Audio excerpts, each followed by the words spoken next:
L'endométriose, généralement douloureuse, en tout cas mal connue, elle touche une femme sur 10 en âge de procréer. On voit ça tout de suite avec mes invités.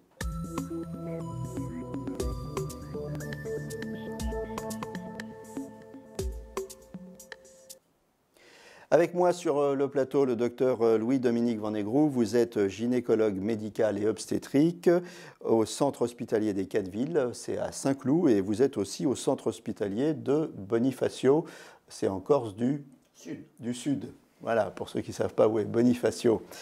Et notre témoin, Laurine Sureau. Laurine, merci d'avoir accepté de témoigner sur l'endométriose. Alors vous avez 21 ans.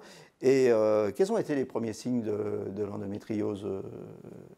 Alors pour moi, ça a été de fortes douleurs au niveau du bas du ventre surtout, mais il y avait aussi des migraines, des douleurs dans le bas du dos, mais en fait je ne savais pas que tout était lié. C'est vraiment beaucoup plus tard que j'ai appris que tout était lié à l'endométriose en fait justement. Ouais, vous ignoriez à l'époque, vous aviez mal, mais vous ne saviez pas exactement ce que c'était. Alors au tout début, on ne parlait même pas d'endométriose, donc je ne savais même pas que ça existait. Et quand j'ai appris que ça existait, je me disais que non, ça touchait que les femmes qui voulaient avoir des enfants en fait. Et moi, du coup, je ne me sentais pas concernée par ça. Vous avez eu vos premières douleurs à l'âge de vos premières règles, c'est ça, très tôt, à 10 ans. En fait, j'ai toujours eu des soucis avec mes règles, mais on m'a toujours dit c'est normal, c'est les règles, c'est compliqué.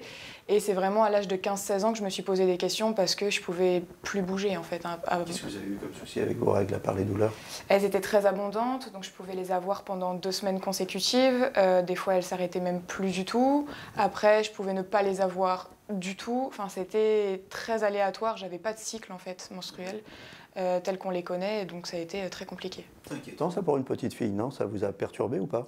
En fait, ça m'a perturbée, mais on me disait tellement que c'était normal que pour moi, c'était ça, avoir des règles. C'était avoir mal. C'était votre maman, les médecins? Alors pas du tout, parce que ma maman, elle s'inquiétait, mais pareil, elle savait pas non plus. C'était mon médecin de famille, donc mon médecin traitant qui me suivait, qui me disait que c'était normal, que toutes les filles avaient mal, qu'il fallait vivre avec, entre guillemets.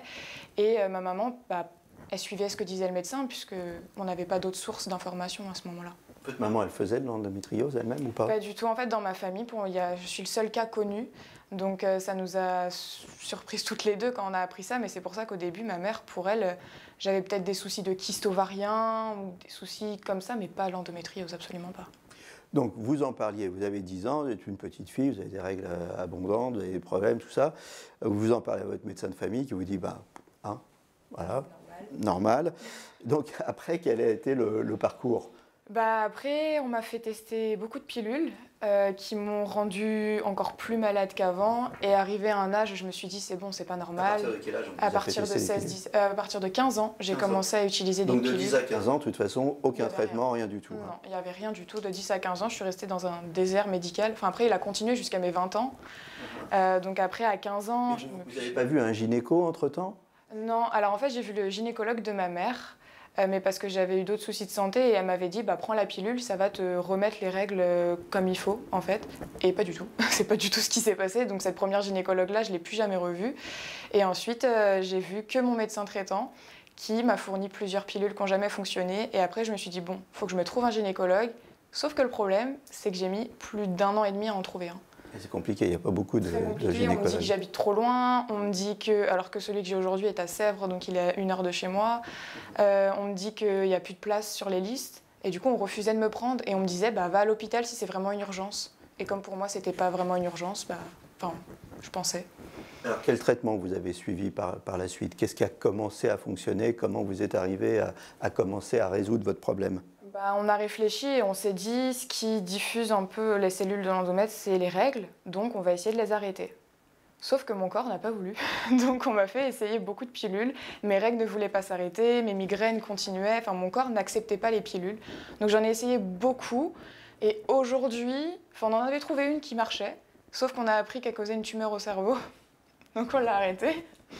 Et là aujourd'hui j'en ai une autre. C'est la moins pire, donc je la garde. C'est un peu ça où j'en suis aujourd'hui, c'est la moins pire. Ce qui est génial, c'est que vous prenez ça avec bonne humeur. Je trouve ça super, parce qu'aujourd'hui, vous avez 21 ans, donc ça fait quand même 11 ans que vous traînez avec ce problème, et ça n'a pas entamé votre joie de vivre. C'est super. Après, je suis bien entourée aussi, donc ça aide beaucoup. Et alors, aujourd'hui, c'est pas complètement résolu, hein, c'est ça? Alors j'ai plus de migraine, j'ai plus mal en bas du dos, mais j'ai toujours des jours où j'arrive pas à me lever parce que je suis trop fatiguée et j'ai toujours des coups d'électricité dans le ventre. Dès que je me lève, il faut que je me rassoie.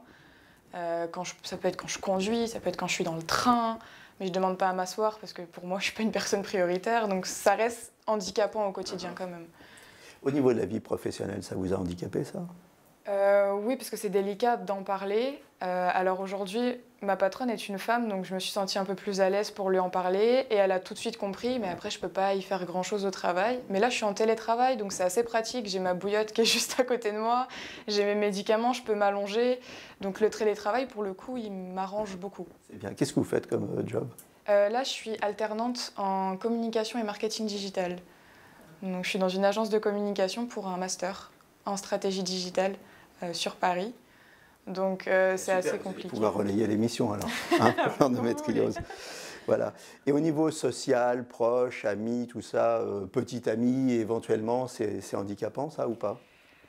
En fait, pour moi, non, parce que je suis très bien entourée. Après, il y a beaucoup d'incompréhension parce que ça m'est un peu tombé dessus du jour au lendemain et surtout, personne ne connaît l'endométriose autour de moi. Donc, on a dû tous s'informer pour comprendre ce que c'est. Et c'est vrai que des fois, ça peut paraître un peu violent. Je pense par ma mère, et au début, ça l'a beaucoup surprise d'apprendre que j'avais l'endométriose. Et donc, mais je suis bien entourée au quotidien.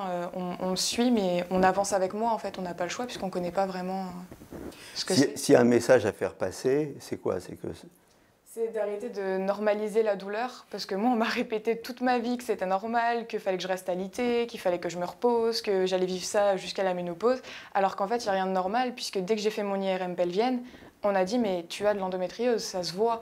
Et là, je me suis dit « mais en fait, je suis pas folle », parce qu'on me fait aussi passer pour une folle, en me disant que c'est dans ta tête, que je suis hypocondriaque, alors qu'en fait, pas du tout. Donc si on a mal vraiment et que c'est anormal, il faut faire des examens, il faut voir des bons gynécologues.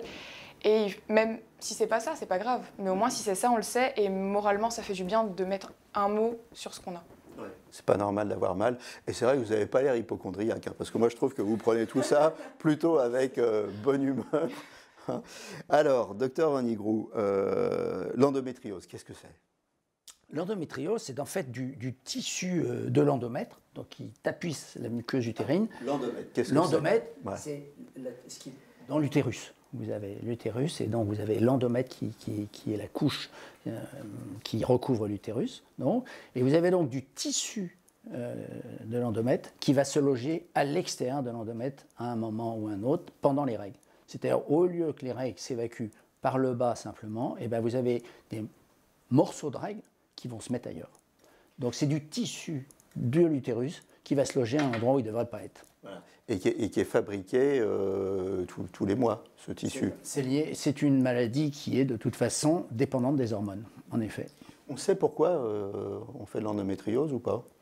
Alors on a beaucoup d'hypothèses, on cherche encore beaucoup. On sait que c'est une maladie des règles. Alors sans pareil vieux jeu, malgré mon âge, il y a 50 ans, les femmes entre 18 ans et 50 ans, elles étaient ou enceintes ou elles allaitaient, elles avaient très peu de règles. Aujourd'hui, pour des raisons sociétales, c'est totalement différent, elles ont plus de règles. Et comme c'est une maladie des règles, c'est normal qu'il y ait plus d'endométriose. Et après, c'est vrai qu'on a découvert l'endométriose. Il y a 10, 15, 20 ans, on en parlait très peu, et maintenant on commence à mieux connaître, en tous les cas, à essayer de mieux prendre en charge, et ce n'est pas toujours facile. Alors, Laurine nous a décrit quelques symptômes. C'est quoi le tableau clinique de l'endométriose? Le tableau clinique de l'endométriose, la première chose déjà, c'est le bon interrogatoire. C'est-à-dire qu'en fait, c'est de se dire, quand j'ai mes règles, où est-ce que j'ai mal? Juste avant les règles ou pendant les règles, où est-ce que j'ai mal? J'ai vu l'autre jour une jeune femme qui avait l'endométriose au niveau de l'épaule. Elle me disait, j'ai une capsulite. Ce n'était pas une capsulite, c'était de la localisation. Vous en avez qui ont du mal à respirer. Du mal à respirer, c'est de l'endométriose aussi, parce que c'est pendant les règles. Le plus typique, c'est en effet, comme Laurine, dans le dos, sciatique. Ça, c'est hyper typique. Troubles digestifs. Un certain nombre de gastro-entérologues voient des patientes pour de l'endométriose, ou on leur envoie pour endométriose.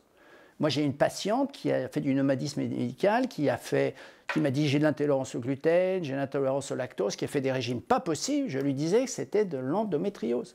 10 ans de perdu. C'est de l'endométriose. Troubles urinaires? Troubles urinaires également, quand il y a pendant les règles, si la patiente remarque du sang dans les urines ou du sang dans les selles, c'est un signe important aussi à signaler. Tout ce qui se passe pendant les règles, et uniquement pendant les règles. Problème pendant les rapports sexuels ou pas? Également, parce que l'endométriose, c'est multifacette. Vous pouvez en avoir au niveau des ovaires, vous pouvez en avoir au niveau du vagin, vous pouvez en avoir au niveau du diaphragme, donc des problèmes respiratoires, ou digestifs. Et c'est sûr que si vous en avez au fond du vagin, au moment des rapports, vous pouvez avoir des douleurs, même bien entendu en dehors des règles, parce que la localisation reste. Et un des points très importants, c'est que par les traitements, on essaie de diminuer les saignements et donc l'endométriose, mais comme l'a dit Laurine, la douleur, généralement, elle persiste.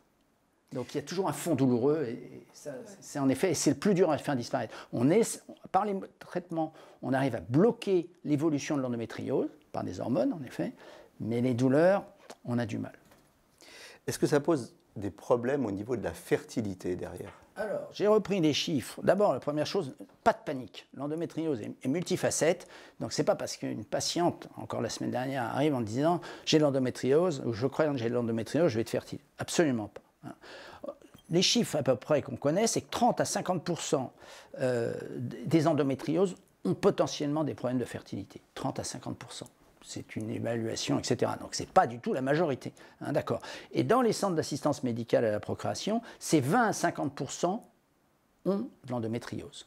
Donc vous voyez qu'il faut relativiser nos paniques. On voit même des demandes d'interruption de grossesse pour des patientes qui ont de l'endométriose, qui croyaient ne pas être fertiles. La solution à tout ça, c'est quoi? C'est la PMA, c'est de la chirurgie? En cas de problème de fertilité. C'est une évaluation qui est multidisciplinaire, à voir entre différents. Ça dépend de la localisation, ça dépend de beaucoup de facteurs. Il n'y a pas un conseil à donner. La chirurgie reste la dernière solution. Il faut éviter la chirurgie itérative à reproduction. Quand on se fait opérer, c'est une fois point. Faut vraiment, il y a eu des FAD dans les années précédentes qui ont été opérés une fois, deux fois, trois fois. On sait que ce n'est pas la solution. Mais ça, c'est encore un autre problème. Mais en cas de problème de fertilité, ça dépend de la localisation. Et il faut discuter avec les chirurgiens, avec les gastro éventuellement, etc. Donc il n'y a pas une solution. Laurine, vous êtes encore jeune, vous n'êtes pas encore posé la question de la fertilité? Ou vous y avez pensé déjà un petit peu? On m'en a parlé, mais j'avoue que j'y pense pas parce que je me dis je suis jeune, mais en même temps je me dis au final la décision elle doit se prendre tôt si jamais il y a des décisions telles que la chirurgie à prendre. Donc je suis un peu entre deux, mais j'essaye de pas trop y penser. Alors, moi ce que je peux dire, allez-y. Une patiente qui a de l'endométriose, si elle veut tenter une grossesse, elle la tente. Quelle que soit l'endométriose, on arrête les traitements hormonaux, alors elle peut avoir mal, et souvent en ayant bloqué en plus le système avec des traitements hormonaux non-stop, juste à l'arrêt, il y a souvent un effet positif par rapport à la possibilité d'avoir une grossesse. Donc c'est à ce moment-là qu'il faut essayer. Si ça ne marche pas au bout d'un certain temps, on refait l'évaluation. Mais surtout, la première chose, c'est d'essayer juste après l'arrêt des hormones et donc de la contraception. Endométriose et grossesse, est-ce que la femme peut craindre des douleurs supplémentaires? Est-ce qu'il peut y avoir des problèmes pour le bébé? Est-ce que les femmes qui font de l'endométriose ont plus de mal à porter leur bébé jusqu'au terme? Ou est-ce que ce sont trois questions complètement stupides que je viens de vous poser? Rien de tout ça. Ne faisons pas de fixette sur l'endométriose et sur la grossesse. Alors, la douleur, on y revient. Est-ce que l'intensité de la douleur est proportionnelle à l'endométriose? Alors, la douleur, elle dépend de la localisation de l'endométriose. S'il y en a au niveau vaginal, il y a des douleurs pendant les rapports. S'il y en a au niveau du diaphragme, au moment de la respiration, toujours pendant les règles, toujours pendant les règles. S'il y a de l'endométriose au niveau digestif, à ce moment-là, pendant les règles, il va y avoir des douleurs digestives, des troubles digestifs. S'il y en a dans le dos, ce qui est très fréquent, il y aura des douleurs dans le dos. Donc c'est pas la douleur, elle dépend de la localisation plus que l'importance de l'endométriose. Mais c'est sûr que si vous avez une patiente qui en a dans le dos, troubles digestifs, difficultés respiratoires comme j'en ai une, là c'est sûr que le niveau de la douleur, entre 0 et 10, il s'approche de 8. Laurine, vous l'avez vu évoluer, la douleur, au fur et à mesure de ces 11 ans? Oui, Oui, moi, ça s'est vraiment accentué à l'âge de 15-16 ans. Et c'est là que j'ai commencé à être alitée, à ne plus pouvoir bouger et à avoir mal en dehors de mes règles aussi. De toute façon, j'avais pas de cycle, donc j'avais mal tout le temps. Et c'est vraiment à 15-16 ans que je me suis posé des questions. Je me suis dit que c'était vraiment pas normal. Alors, vous avez beaucoup insisté sur pendant les règles, et Laurine vient de nous dire en dehors de mes règles. Alors, est-ce que c'est parce qu'elle avait des règles en continu Non, c'est parce que, encore une fois, la douleur persiste. On a du mal à faire disparaître la douleur. Autant on diminue les saignements et on diminue les méfaits de l'endométriose, et donc la douleur diminue, mais on ne l'annule pas. C'est vrai qu'on ne l'annule pas. Et on ne sait pas pourquoi. C'est probablement lié aussi à la localisation de l'endométriose. Qui est touché? Est-ce qu'il y a des prédispositions, des facteurs déclenchants, aggravants, une hérédité? Alors, d'une part, c'est encore du travail de recherche, on avance en marchant.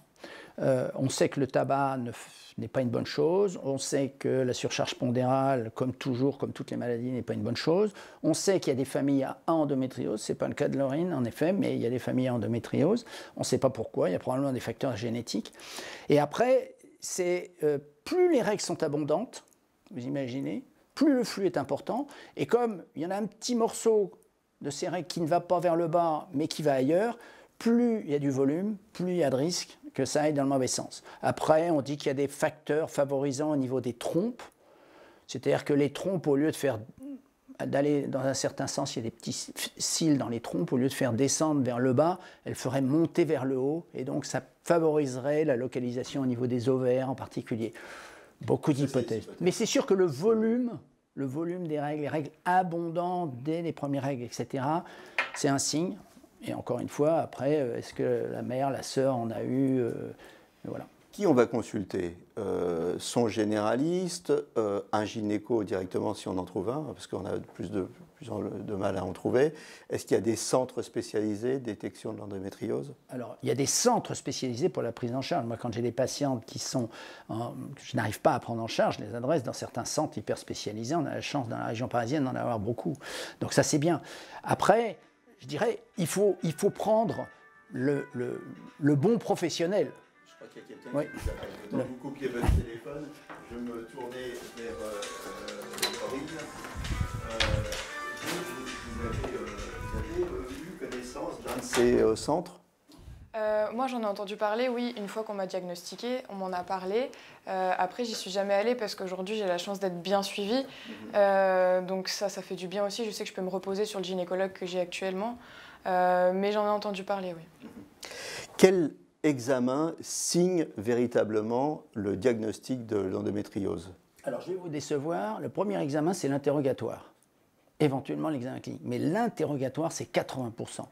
Même les recommandations, jusqu'à dire à partir d'un certain interrogatoire, si on est convaincu, on peut traiter sans faire aucun examen complémentaire.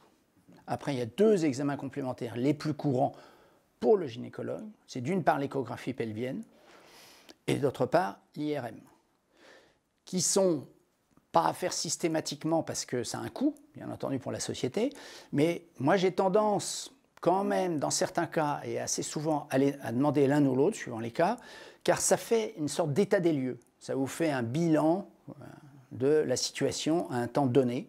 Donc après, on sait si le traitement que l'on met en place, si on refait le même examen 1, 2, 3 ans plus tard, si on sait si on a réussi à stabiliser la situation. Ça permet de voir l'évolution. C'est vrai que l'imagerie médicale, ça fixe les choses, d'autant qu'avec les systèmes de PACS, les radiologues enregistrent l'image et donc on peut suivre l'évolution.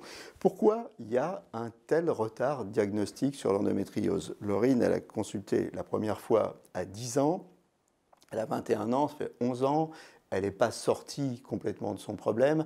Précédemment, j'ai fait d'autres émissions sur l'endométriose. J'ai vu des femmes qui découvraient l'endométriose à 40 ans.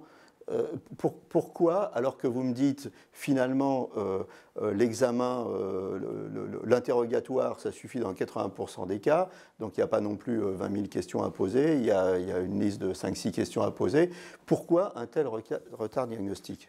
Déjà parce que, comme vous l'a dit Laurine tout à l'heure, tu as tes règles, t'as mal, c'est normal. Donc c'est quand même un problème sociétal, ça c'est la première chose. La deuxième chose, encore une fois... Pourquoi les médecins disent ça encore? Ils devraient quand même... Mais ce n'est pas forcément les médecins qui le disent, ça peut être les mères, ça peut être la famille. T'as tes règles, la grand-mère, la tante, la ceci, t'as tes règles, c'est normal, c'est quand même très culturel. Mais encore une fois... La première chose, c'est t'as tes règles, c'est normal, on va pas consulter.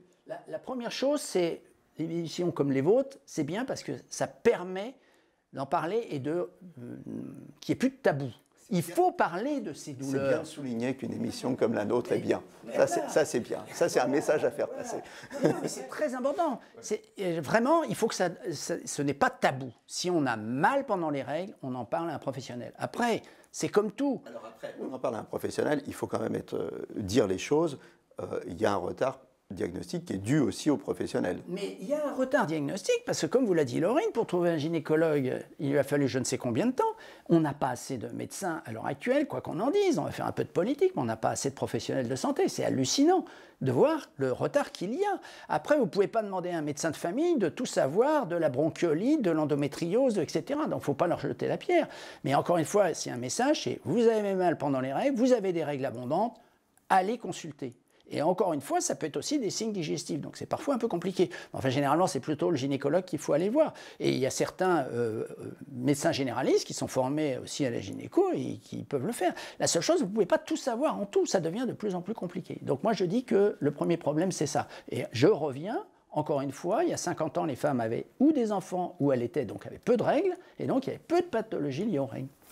On va parler... Il y a des problèmes, excusez-moi, il y a aussi probablement des facteurs épigénétiques qui s'appellent d'environnement, de pollution, qui pourraient favoriser l'endométriose. Hein. Donc ça, il y a pas mal de travaux là-dessus.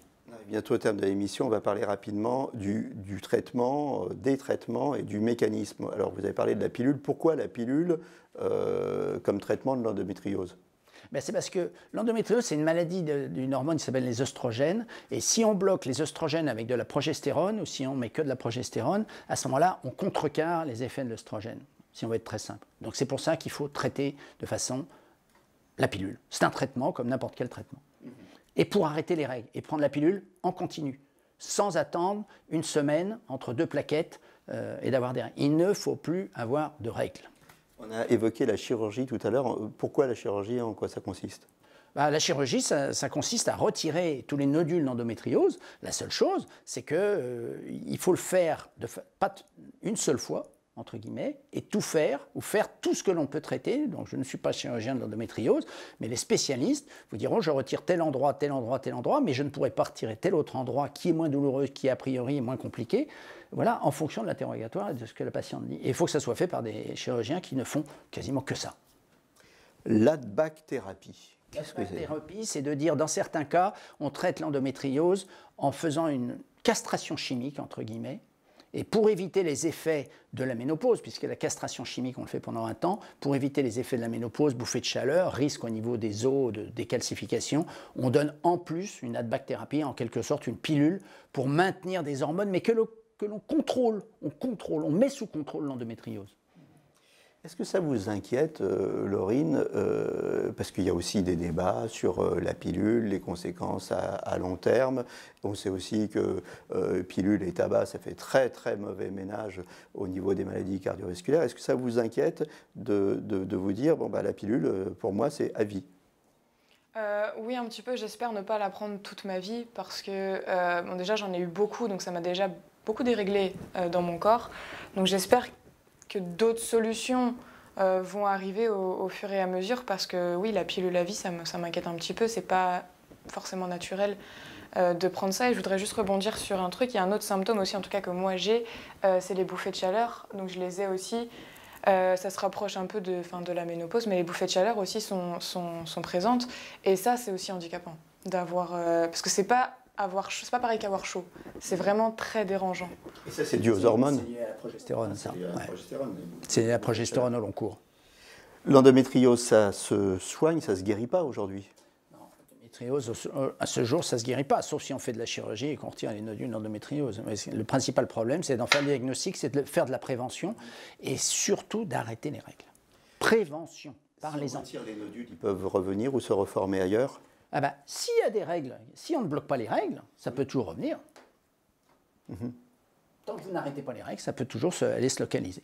L'endométriose, est-ce que c'est lié à l'inflammation? Et si c'est lié à l'inflammation, est-ce qu'il y a un régime alimentaire particulier pour diminuer l'inflammation? Non, honnêtement, c'est d'avoir un régime équilibré. Et je vous dis, c'est peut-être plus de l'épigénétique par rapport aux facteurs environnementaux que. Et puis encore une fois, pas de surcharge pondérale et pas de tabac. On arrive au terme de cette émission, il nous reste 1 minute. Je vous laisse le mot de la fin à chacun. Docteur, qu'est-ce qu'on doit dire aux médecins d'abord par rapport à l'endométriose? S'il y a 3-4 questions clés à poser, c'est lesquelles? La patiente a-t-elle des douleurs pendant les règles? Les localisations? Les règles sont-elles abondantes? Y a-t-il éventuellement de l'endométriose dans la famille? Évidemment, est-ce que vous venez pour un problème de fertilité? Voilà, donc quelques questions simples, mais qui sont vraiment les questions clés qui doivent nous alerter sur l'endométriose. Laurine, qu'est-ce qu'on dit? D'arrêter de normaliser la douleur et de minimiser cette maladie qui est au final beaucoup plus complexe que ce qu'on peut dire dans les médias. Oui, absolument, il faut la faire connaître, hein, cette maladie. On commence quand même pas mal à en parler, peut-être pas assez, on commence à en parler. Il faut que les femmes aussi se parlent entre elles et que les mamans arrêtent de dire aussi aux filles, ben, c'est normal, moi j'ai souffert. Enfin, il y a aussi, voilà, il faut qu'on en parle. C'est pas tabou, c'est multifacette. Voilà, avant de conclure cette émission, rappelons la création d'une fondation de recherche exclusivement dédiée à l'endométriose. Ça a été annoncé le 1er mars 2021 sous l'égide de la Fondation pour la recherche médicale. Cette fondation a été créée et elle s'appelle EndoMine, hein, c'est ça je crois. Merci docteur Louis-Dominique. Oui, merci docteur Vanegro d'être passé sur le plateau.